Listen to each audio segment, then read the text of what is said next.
right, so I think that we can go ahead and get started. Thank you everybody for being here today, whether it's your afternoon lunch break or if this is the morning for you. Really appreciate you joining us. My name is Hannah Dintz. I'm an Associate Director of Admissions here at Columbia Business School. And in my role, I work really closely with all of our different Executive MBA programs. We are very fortunate to be joined by a few other people today. The first person who I'm going to introduce is my colleague, Susan Sullivan.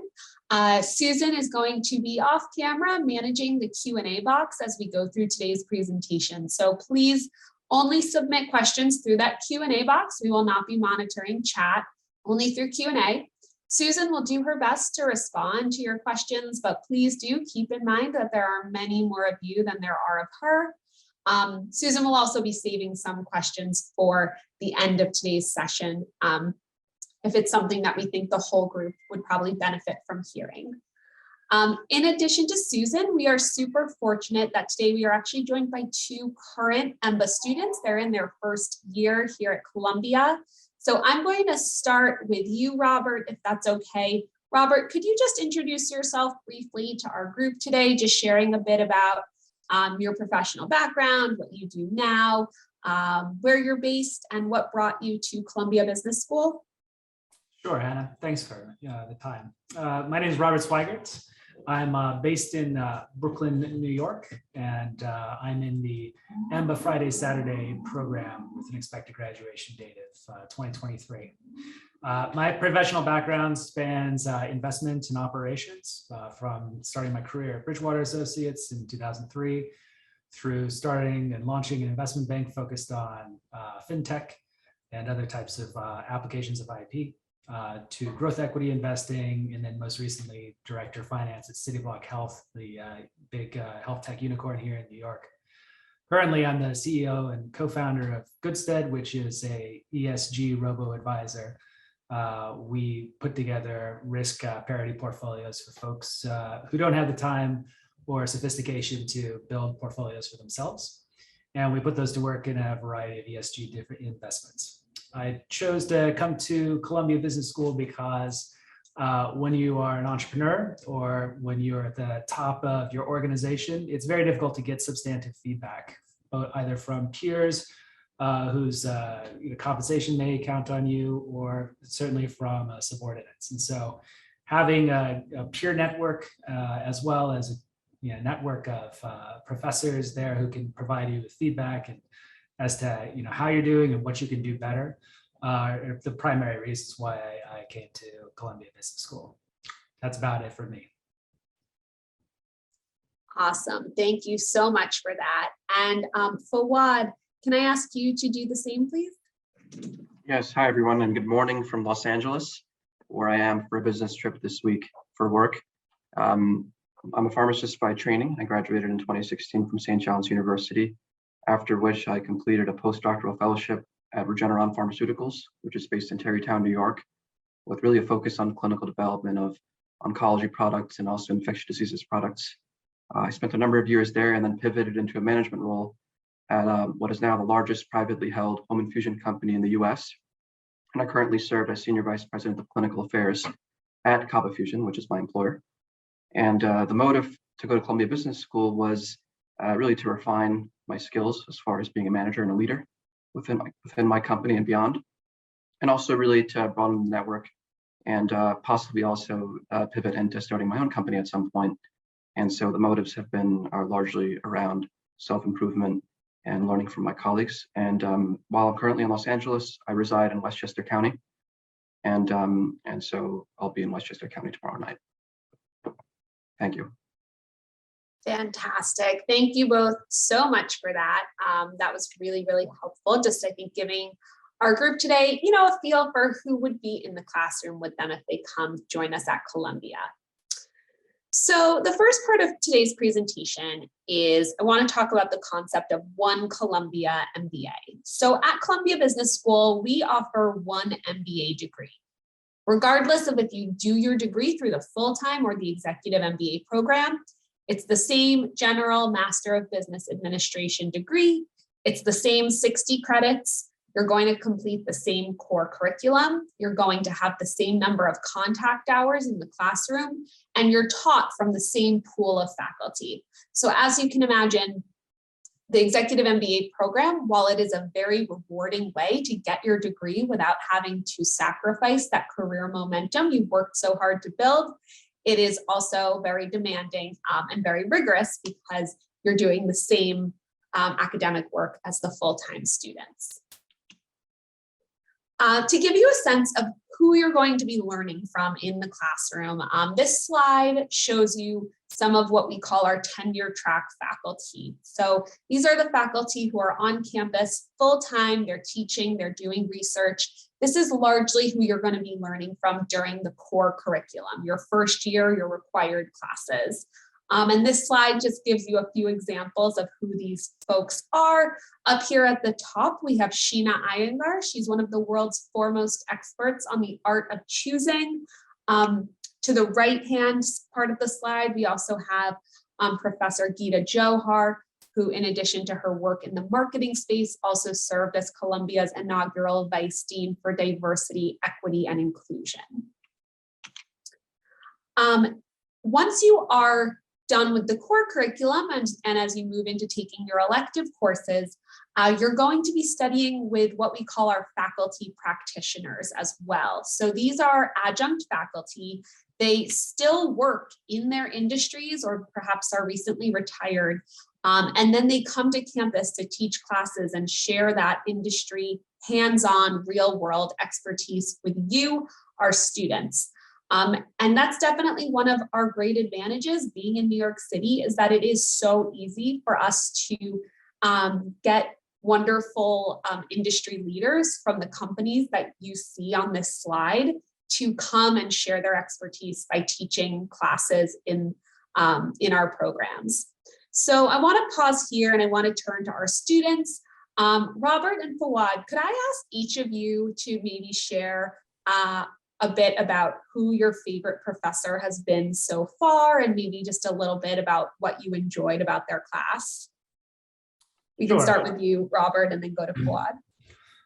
Yeah, so I had come in with a pretty deep background in finance to begin with, but it was some of the softer skills I was interested in developing. And so it was actually Professor Paul Ingram's leadership and organizational change class that I found to be sort of the most stimulating and most informative. It sort of is a bit of a survey of different management techniques and philosophies that you can implement immediately in your career in order to enhance your performance and those of your team. So that's probably what I found to be the most rewarding, although to be frank, I learned a tremendous amount from each one of the professors, and I was very, very impressed with the quality and instruction overall.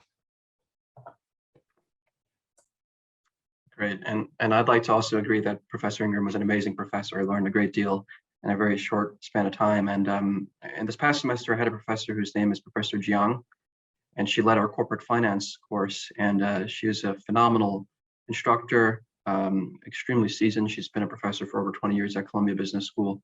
And as someone who doesn't have a finance background, I found it to be incredibly fascinating and also rewarding from a variety of perspectives. And so the quality of instruction, indeed, just to echo what Rob was saying, was certainly really high. Thank you both so much for that. I think that is just, helpful for our audience today to just get a little bit of a sense of what that learning experience is like for our students. So in addition to the wonderful, faculty who you'll be learning from in the classroom, one of the great parts of being a Columbia Business School student is the opportunity to attend guest lecture series, student conferences, have guest speakers show up in the classroom, and just get to hear from all kinds of world-class leaders who, it would be hard for you to get the chance to hear speak in another environment. So this slide just gives you some examples of recent speakers who have visited us either in person or virtually and engaged with our students. As you can see, some of them are themselves alums of Columbia Business School, but others are not formally affiliated with CBS. We're very excited to have the opportunity to engage with our wonderful student body. So I'll start with you, Fawad. I know you're still early days in the program, so no pressure, but have you had the opportunity to hear virtually from any interesting speakers, or has anyone showed up in any of your classes? Yes, certainly. So we had the current chairman and CEO of Baxter Healthcare, which is a global biopharma company, be a guest speaker for Paul Ingram's course, Professor Ingram's course. And that was incredibly encouraging to hear from someone of that stature. And beyond that, the university does a fine job with, and the college especially, with hosting programs and talks almost every week. And so we have the opportunity to interface with a lot of experts, and many of whom are alumni. And so that's certainly been probably one of the best parts of Columbia Business School so far. Yes, definitely a highlight. And again, as we kind of move to a new phase of this pandemic and we're able to have more activity happening in person once again, another just great advantage of being at a school right in New York City. So next on this slide, I'm just going to lay out our two different Emba New York options for you. So you can really think of this as two streams of the same program. We offer our Emba Friday, Saturday program. This program intake happens in August of each year. So the next intake will be August of 2022. And this program meets every other week, all day Friday and all day Saturday. It runs for a total of 5 terms. So if you were to enter in August of 2022, you would plan to graduate May of 2024. Each term, you're taking typically 4 courses. And importantly, your first 2 terms are going to kick off with what we call a residence period. This is a 5-day immersive block of time during which you stay in a hotel with your classmates. You actually get your classes started for the term, as well as having the chance to network with your classmates, do sort of team bonding types of activities with your learning team, which we'll discuss more in a little bit, and just overall use as a time to kind of shift your mindset out of work mode into school mode. Significantly, because this program does require you to be away from the office for 2 Fridays per month, as part of your application, you are also asked to submit what we call a letter of time sponsorship. So this is a letter just signed by your employer saying you have permission to be away from the office on class days. The cohort size for this program is typically about 145 students. We also offer what we call our Emba Saturday program. This program meets every single week, all day Saturday. It runs for a total of 6 terms, and the intake is in May of each year. So our next intake is May of 2022, and the folks who enter then will graduate May of 2024. This program, because it has 1 more term, during the core curriculum, you're typically taking 3 classes at a time. And because we, with this program, are really trying to minimize the time away from the office for you, in your residence period is a weekend. It's a residence weekend, Friday to Sunday, not 5 days, but just Friday to Sunday. But it's the exact same idea otherwise. And for that program, of course, because we presume Saturdays are your own personal time, you are not required to have that letter of time sponsorship from your employer. So this slide just lays out for you the typical schedule if you're in the Friday, Saturday program, terms 1 and 2, where you see the dark blue. You are taking your core required classes. These are those kind of bread and butter, corporate finance, financial accounting, statistics type of classes. And your last 3 terms are all elective courses. This is the schedule for the Saturday program. So as you can see, very similar but just for the first 3 terms, you're in those required fundamental classes, and your last 3 terms are all electives. Something that it's very important to note is that you are only required to stick with your program's chosen time format when you're in the core curriculum. So only when you're in these dark blue boxes, terms 1 and 2 for Friday, Saturday, terms 1 through 3 for Saturday only.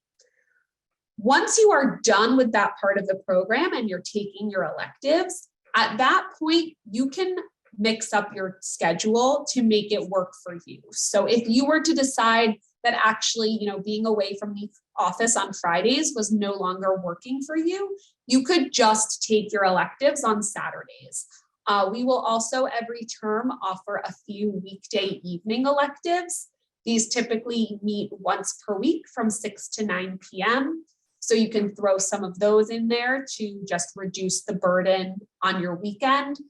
And then we also offer what are called block week courses. These are courses where you are in one class for 5 days straight, all day, just that one class. But when you get to the end of the week, you're actually done and you've knocked out those credits. So that can be a really efficient way as well to just use some vacation time, get a class done with, and then have fewer classes you need to take on the weekends when you're in the electives. Your daily schedule during the core curriculum, whether it's Saturday or Friday, Saturday, is the same. Breakfast is served on campus from 7:30 to 8:30 in the morning.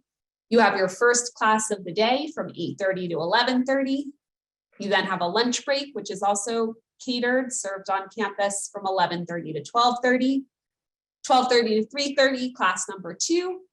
Another break from about 3:30 to 3:45, or sometimes 3:30 to 4, where you can get some coffee and some snacks. And then your last class of the day, typically about 3:45 to 6:45, maybe 4 to 7. And then you're done for the day. So, it's really a long, jam-packed day, a lot of learning condensed in there, but we keep you really well fed and really well caffeinated, as our students can attest, and it's very rewarding. So once you're done with the core, you move on to taking your elective courses. Truthfully, I could never put together a slide that listed every elective Columbia offers. We offer many. But an important thing to just note is that at Columbia, we do offer just a general MBA degree. So we have no majors, no concentrations. Your MBA will not say MBA in operations management or anything like that. So it really frees our students up after the core to be able to just kind of pick and choose the mix of classes that make the most sense for their interests and their career goals. That being said, for those of you who are looking to do a little bit more of a focused degree, we do offer what we call our areas of study. So you see some examples of those up here at the top of the slide. So you can also choose to just kind of follow the courses within those different areas of study if you want to graduate with kind of more targeted coursework. So Robert, of course, I know you haven't started taking elective courses yet. You're wrapping up the core this term, but I'm curious if there are any elective classes that you've heard about that you're looking forward to taking, or just generally if there's any types of elective classes in any specific areas that you are hoping to take. Sure. So yes, I haven't taken any electives yet, but I'm looking forward to pursuing course of study in sort of healthcare and investment topics. That's basically my background, the type of work that I've done, as well as just ESG and socially responsible investing types of courses in general, for which the sort of brochure is quite broad and deep. So basically, I don't think that you could go wrong with sort of the vast array of excellent courses with excellent professors, but those, as well as some of the quantitatively oriented investment courses would probably be the ones that I'll be most interested in taking. Makes a lot of sense given your background, and I think again just really helpful for the folks on today's webinar to just hear a bit about how our students think about approaching those electives. So something else that we should definitely make sure to talk about is that we work very, very hard to ensure that you have a very supportive and personalized, intimate experience at Columbia. And so to that end, what we do when you start at CBS, your first couple of terms during the core curriculum, you're going to be put into what we call a cluster. So your cluster is going to be the group of about 65 to 70 or so students who you actually take all of your core classes with. And then within your cluster, you're going to be further broken down into what we call a learning team.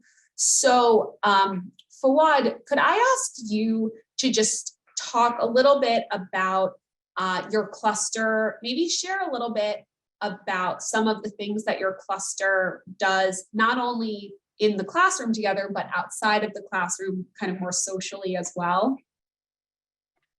Absolutely, Hannah. And so I'm very happy to say that the cluster community is really close knit. Every Saturday, and I'm part of the Saturday only track, we have an outing. And so we congregate, we try to keep very safe with COVID-19 and so forth, but we have social outings. Even during the weeknights, sometimes we get together. Currently, some of my colleagues are in Vermont skiing together. And I know some went to Puerto Rico last weekend. And so, yeah, very, very close-knit community, certainly. And we all hail from different industries. And so it's so nice to interface with people from finance and consulting and healthcare as well. And certainly we interact quite a bit. And even between both clusters, we're very close as well. And so certainly I probably know everyone within our entire cohort personally, which is very exciting, certainly. So. Great, that's really helpful. I think just for giving everyone a bit of a sense of what they can expect, from their cluster, not only in those classes on those long days together. So Robert, now I'm going to kick it over to you. Would you mind explaining to the folks here today kind of what your learning team is, and maybe sharing some of the different profiles of the people on your learning team so they can get a sense for how we kind of mix and match people from different industries? Sure. So just to start it off, our learning team is excellent. It's one of the best features of the program, actually, and it's probably down to the fact that you just have such a wide diversity of experience, expertise, learning styles, and then also abilities to contribute. So in my learning team, we have one real estate professional, another who is who's a trained lawyer who is a reinsurance investor. Additionally, we also have a former Army intelligence officer who's done logistics for forward CIA operations. And then, there's myself with a background in finance, and then another member of our team who works in sort of the statistics side of designing trials for a large pharmaceutical company. Lastly, another fellow entrepreneur who is more of a marketing and strategy, business development professional for a music startup. So we have different backgrounds. We come from different places. We're able to share our different perspectives, but then also, most importantly, there's a tremendous amount of work to do during the semester. I don't want to undersell how much and how rigorous the education is.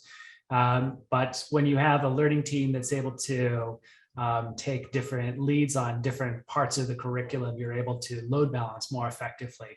As professionals, we always get very busy, and sometimes it's deal time, and you're just working, morning to night. When that's the case, it's definitely amazing to have a learning team with whom you're intimately familiar and work with on a weekly basis to help you to cover some of the topics that perhaps you didn't have a huge amount of time to focus on, and then also to supplement your education in some topic areas where perhaps you don't have a natural facility. So for those reasons, it's excellent. And then, lastly, you just become great friends. And, we go out for dinners and drinks every other weekend as a matter of course. And then, there's also a tremendous opportunity to meet other people within the cluster that, you perhaps don't have the direct personal relationship with. So, I mean, I can't recommend it highly enough. It's an excellent way to structure the program. That's great. Thank you both for that. I think that just, is really helpful for helping everyone kind of understand, what the structure is going to be like and, how they're going to get to know their classmates and kind of how everyone works together, as you both noted, to really support one another through this really great, rewarding, but also challenging, experience of taking on school and work at the same time. So this is a picture from one of our last Emba galas, which of course we look forward to being able to host again soon.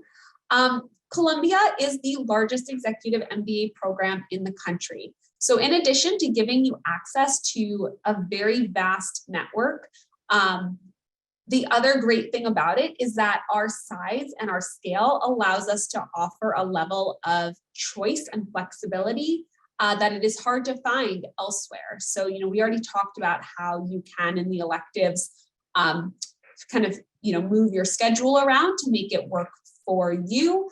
It also means that we are able to offer a level of choice and freedom when it comes to international seminars that is unprecedented, and as well as for it to be possible for executive MBA students on a case-by-case basis to register for full-time MBA classes as well when they're in electives, if there is a course that you're really hoping to take and you have the flexibility to take some time away from the office to take a full-time MBA class. Many of you are likely here today because you're looking to do the MBA degree as a way to make some kind of change, acceleration, enhancement in your career. So we offer within our Career Management Center a team that is exclusively dedicated to working with executive MBA students. They do specialize in working with experienced professionals. They offer a lot of different services. Of course, you can go to them for one-on-one advising and coaching. You can go to them for assistance with crafting your resume, preparing for interviews. They will actually do an exercise with you where they record you doing a mock interview and then they play it back and provide you with real-time feedback. They'll help you navigate Columbia's different resources and alumni network to get you connected to the right people.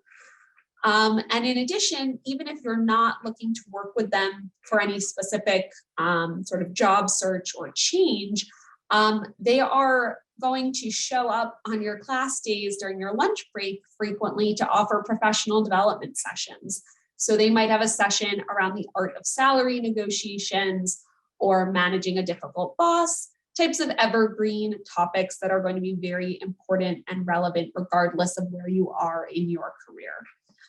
It is important to note on this slide that there is a difference between what the Career Management Center does with our executive MBA students versus our full-time MBA students. So if you are looking to make a big career change, if you're looking to do a total 180, change your industry and your function, or you are looking to enter a field like investment banking or management consulting for the first time, Emba is not the right route for you. I really encourage you to look at our full-time MBA program and join us for an upcoming session about that program.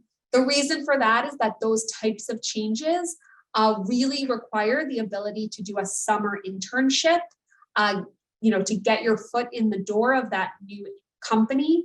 And of course, our Emba students are not doing summer internships because they are remaining gainfully employed for the duration of the program. The other thing to just note is that our Emba students do not participate in on-campus recruitment.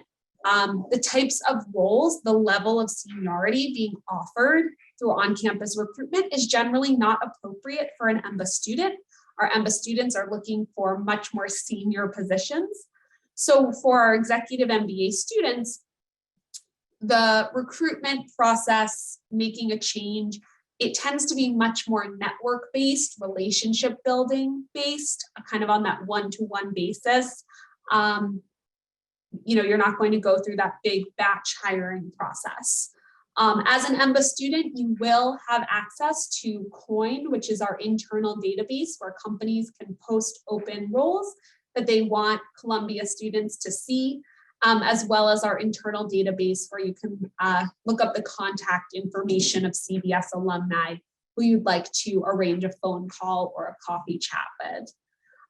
So now turning to our current students, answer might be no, but have either of you engaged with the Career Management Center at all, or are either of you planning to do so in the future, maybe when you get through the core and work-wise things calm down a bit? Yes, I'll start off. I have, and this is relatively recent. I got approached to be on the advisory board of a medical device company that just received FDA approval. And so I wanted to review the terms and contract and so forth, for which the career services was very helpful. And so I certainly tapped at them on an ad hoc basis. And in the past, I have also engaged folks from the career services group to really help me strategize a path for myself for the next few years. So that's been really valuable for me. And I have not worked with them directly, but my teammate has, as she is in the midst of planning a career change.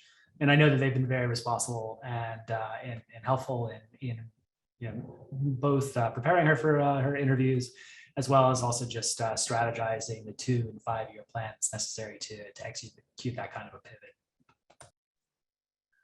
Wonderful. Thank you both so much for those examples. I think that, what you just highlighted was great because it really demonstrated kind of the breadth of different ways to work with the Career Management Center as well. It's not necessarily just limited to, hey, I'm applying for X job. So thank you both so much for those examples. So we know that you're a busy working professional. Now you're taking on a big academic commitment. So we do try to provide specialized personal attention to kind of make this as seamless as possible for you. So each class has a dedicated staff member. Their names are Susan and Brandon. I'm sure our current students today have gotten to know them well. They're in frequent communication, keeping everyone posted on what's coming up, necessary to do items. They're also really there to be your guide. So, if you're having any kind of scheduling difficulties or really anything at all, they're kind of your first point of contact for any assistance. During the core curriculum, we will deliver your textbooks either to your office or your home, wherever you prefer. So no waiting in line or scouring Amazon. As I mentioned, breakfast, lunch, and a very substantial snack are catered on every class day.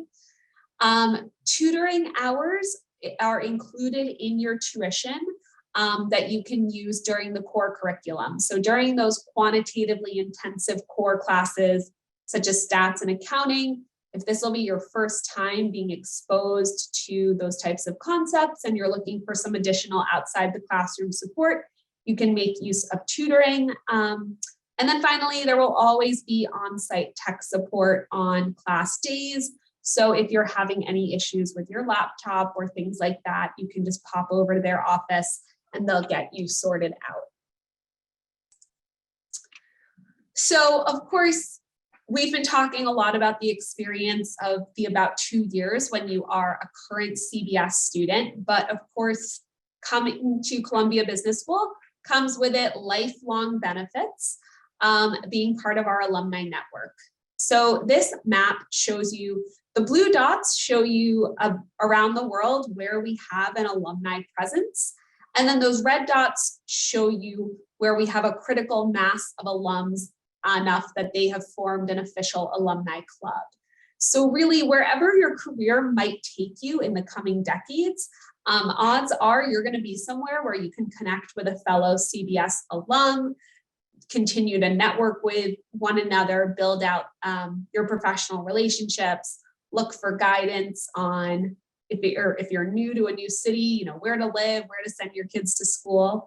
And of course, if you move to a place where there's not a CBS specific alumni club, you're welcome to join the broader Columbia University Club. So lots of different ways to stay engaged with the school beyond the 2 years you spend on campus.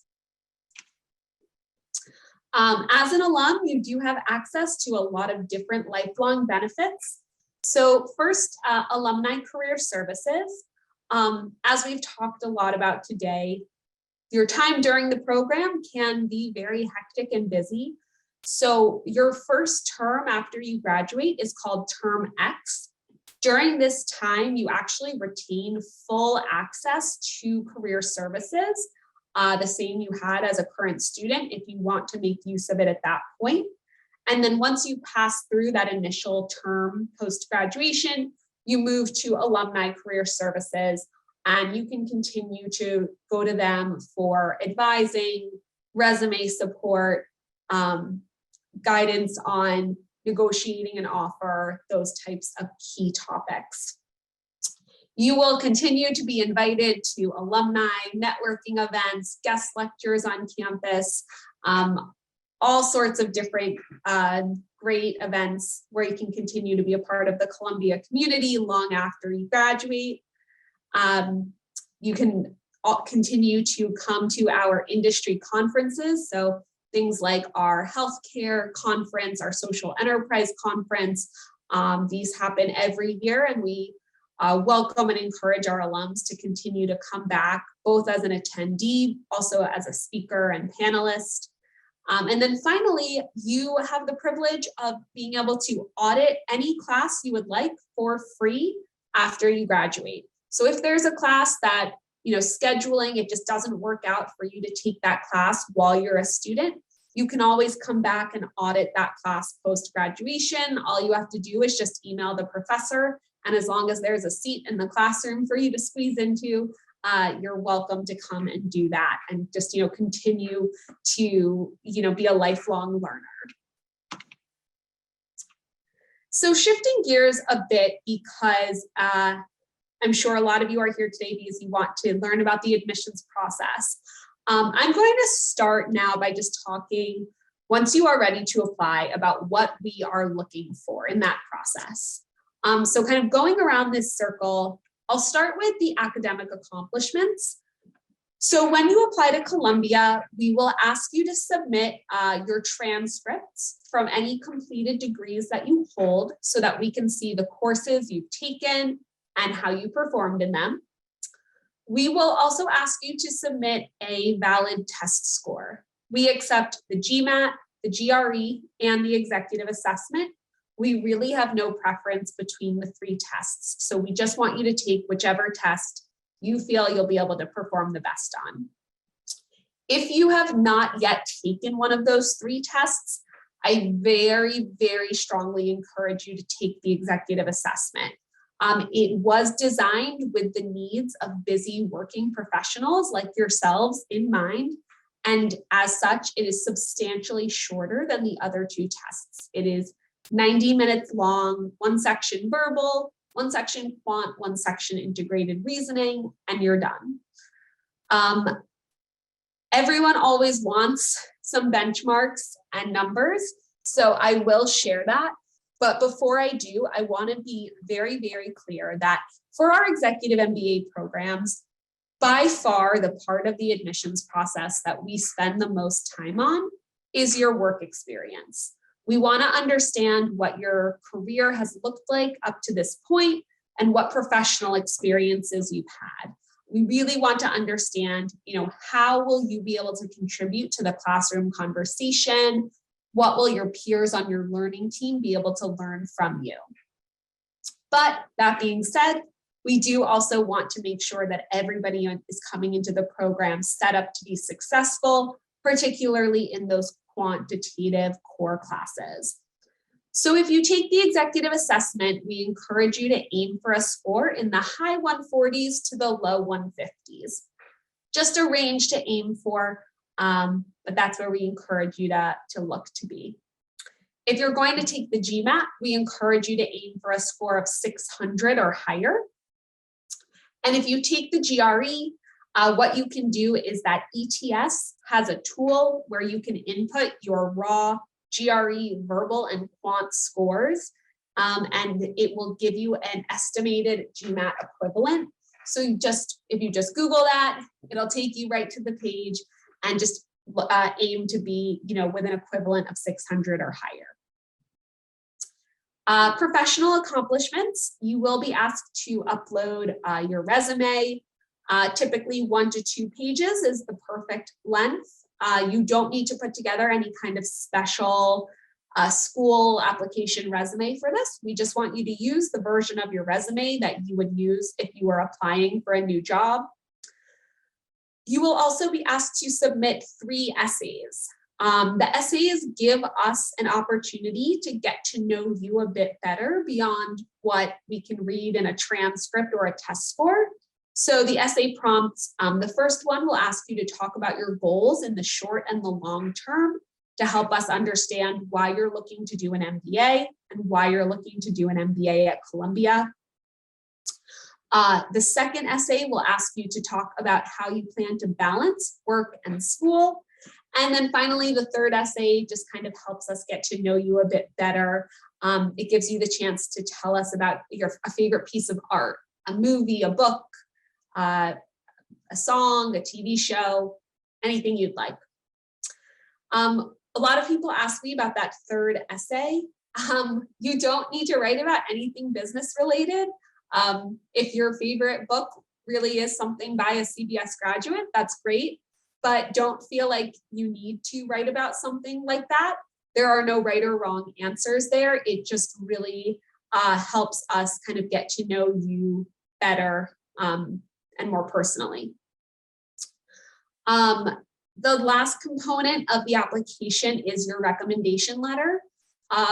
We recently, as of 2022, only asked for 1 formal recommendation letter for all of our MBA programs. Ideally, this recommendation will come from your current direct supervisor, since they should be well aware of your plans to do the program, even if it's that Saturday program. However, if you're in a situation where you cannot ask your current direct supervisor, maybe you're newer to your role or they're new to the role, so you don't know each other that well yet, or perhaps you work for your family business and your direct supervisor is a blood relative, or perhaps you're an entrepreneur, or a founder, so you don't really have one. In that instance, what we're really looking for is we're looking to hear from somebody, number one, who knows you really well. So we're looking to hear from someone who can tell us in some detail what makes you great and what makes you a great fit for Columbia Business School. We're looking to hear from someone to whom you've been professionally accountable. So that could mean a mentor, it could mean a former supervisor, it could mean an indirect manager, it could mean a client, it could mean a vendor you've worked closely with, all examples of people who can write wonderful recommendation letters. We are not at all worried about the seniority of your recommender, so don't feel pressured to ask your CFO if you don't really know your CFO very well. In that case, we would rather hear from someone less senior, but who has worked very closely with you. And same thing goes for Columbia alumni. If you genuinely have worked very closely with a CBS alum, we are always happy to hear from our alumni, but don't feel pressured to ask the CBS alum in your life just for the sake of asking them. If they haven't really worked very closely with you or don't know you all that well, we would rather hear from somebody else who does. For the recommendation letter, you will not submit that part of your application. What will happen is as you're filling out your application, you'll get to a page that asks you to input some basic information and contact details for your recommender. This will trigger an email from our system to go to them, containing the link for them to upload the recommendation letter themselves. And then the last component is the invitation-only interview stage. So anybody who we are going to admit to Columbia Business School will first be invited for an interview with one of our alumni admissions ambassadors. Interviews continue to be remote only. So the way it works is that you are matched with an alum, and the two of you together determine a time and date that works for both of your schedules. Most interviews are done over Zoom, but if you prefer another platform such as Microsoft Teams or WebEx, that's fine. Just needs to be one that can be cameras on. Interviews are typically anywhere between 30 and 60 minutes, just sort of depending on how talkative each party is. And the interview is really conversational. You would never be asked like a case or a brain teaser or something technical in that conversation. The alum is just really looking to kind of get to know you more personally and help us to determine if this is somebody who they would have wanted on their learning team. They'll be looking to understand why you're looking to do an MBA and why you're looking to go to Columbia Business School. And these are all recent alums. They've graduated within the past 5 years. So you can also feel free to use this time for yourself to ask questions about CBS and help determine if we are the right school for you. What will happen is that after the interview, the alum will submit a short write-up with some feedback to the admissions committee from the conversation. And one other note about the interview is that your interviewer would never have access to all of that confidential, sensitive information you include in your application. Prior to the interview, you will be instructed to send the most recent version of your resume to the alum, and they will simply be conducting the interview based on that resume version you share. So they will not see anything else from your application. So next I'm going to talk about some timelines. So our next program intakes will be May of 2022. That's when our Emba Saturday program and our Emba Global program next kick off. After that, we have our August 2022 intake for our next start of the Friday Saturday program. Now, for all of our programs at Columbia, full-time, Emba, everything, we do not have any rounds. So no rounds. What we have is we have a rolling admissions process. So what this means is that the applications are open now. You do not need to wait for one of these deadlines to hit submit.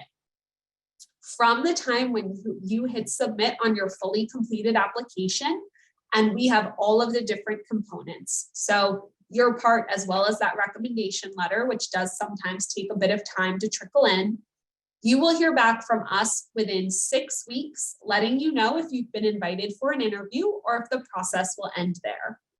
If you are invited for an interview, you'll go through the process that I just shared. And then once we receive that feedback form from the alum, you will hear back from us within 2 weeks with your final admissions decision. However, we do know that it is helpful for planning purposes to have some deadlines kind of set as goals for you to be working towards. So with that, the final date to apply by if you want to enter the Saturday program this May is February 23rd. The deadline time is always 11:59 p.m. Eastern Standard Time. So last date, February 23rd. We have 2 more deadlines for that Emba Global program. We have our early spring deadline coming up in just a few days, January 18th. And then the final deadline, the last date we'll be accepting applications will be March 8th.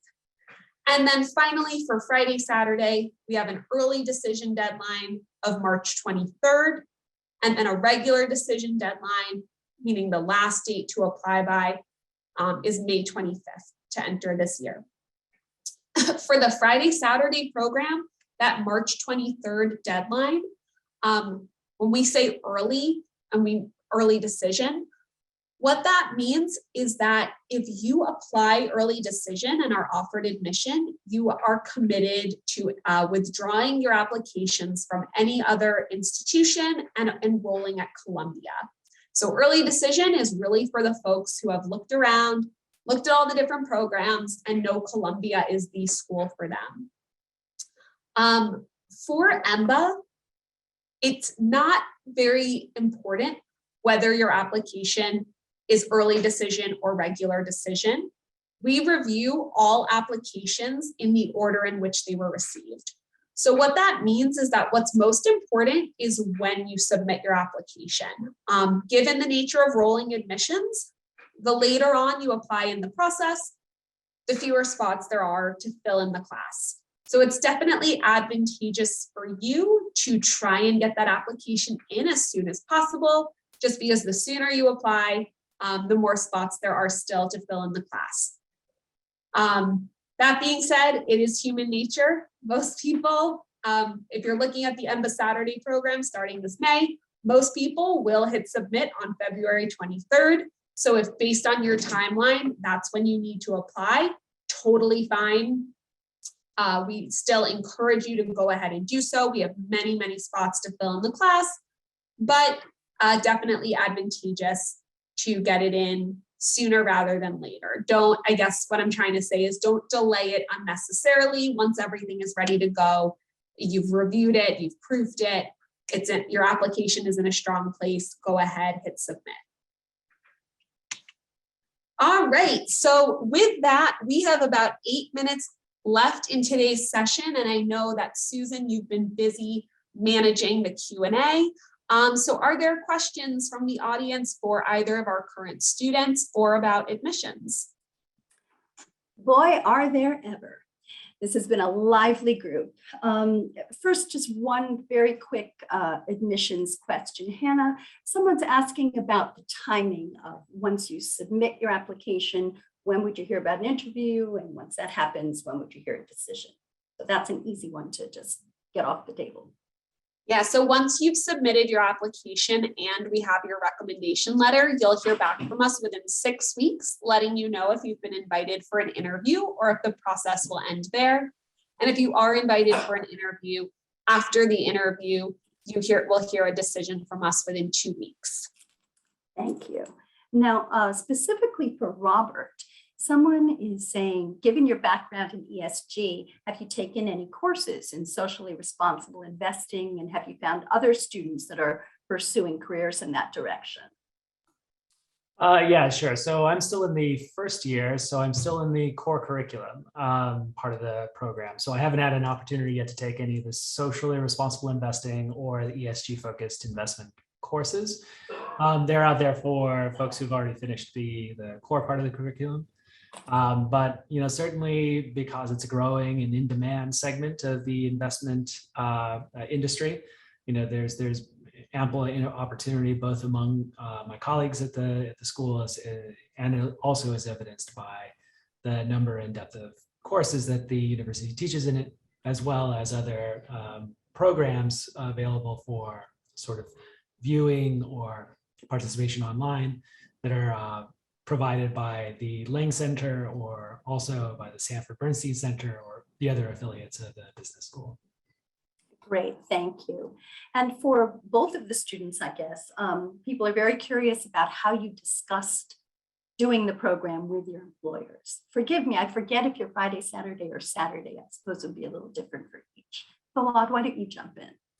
Sure. So before I joined my current company, I had a discussion with my company CEO and CFO about my plans to apply to this program or a program of this scope.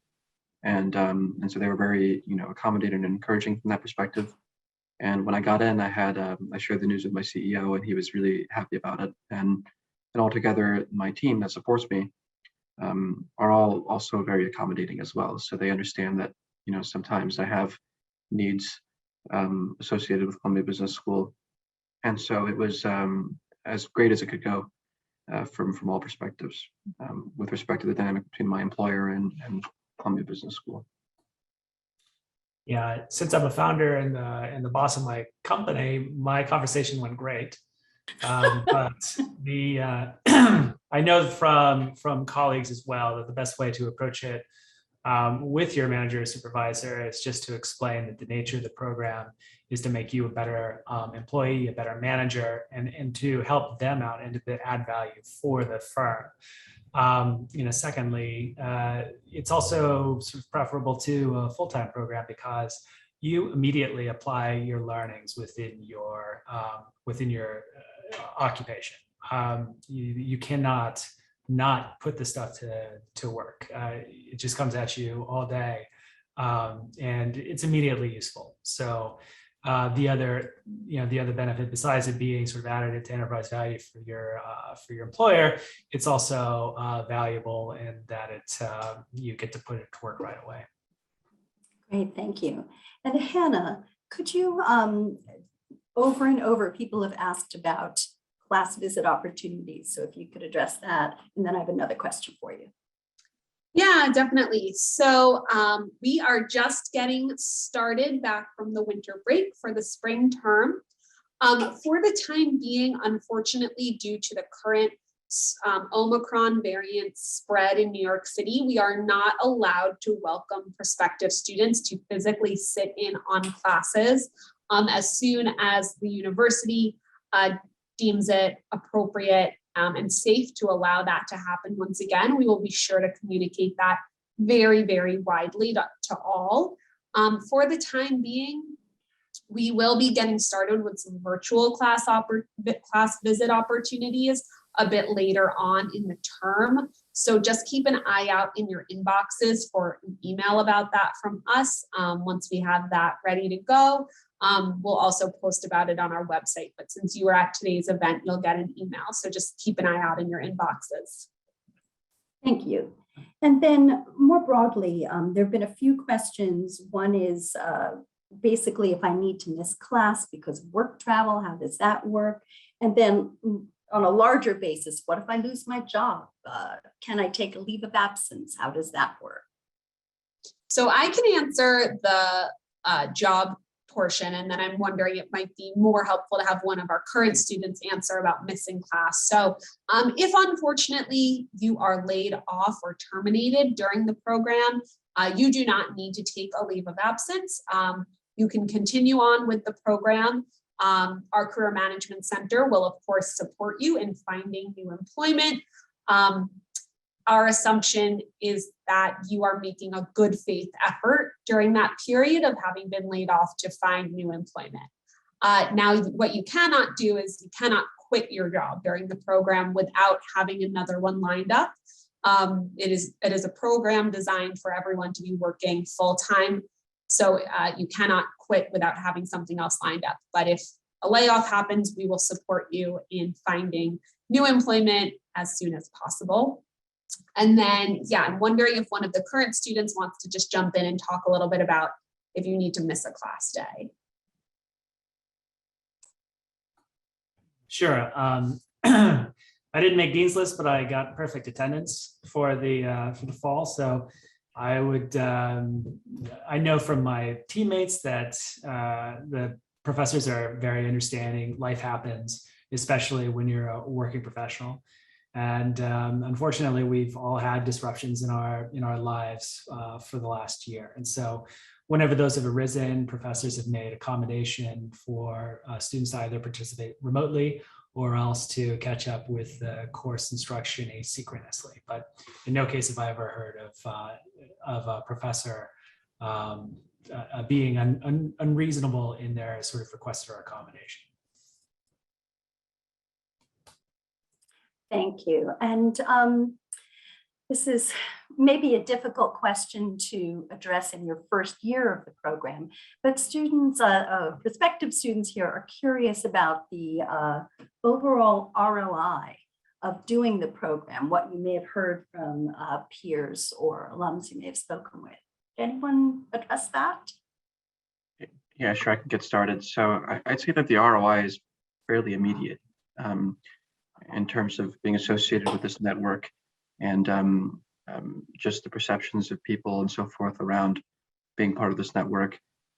Personally speaking, which is most important to me, I think that I've learned a fair bit, and investing in myself has been historically the best investment that I've ever made.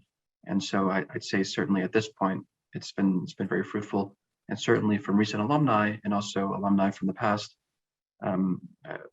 All of the folks who I've come across have done extraordinarily well and have reached their goals professionally and personally. So I think it's certainly a really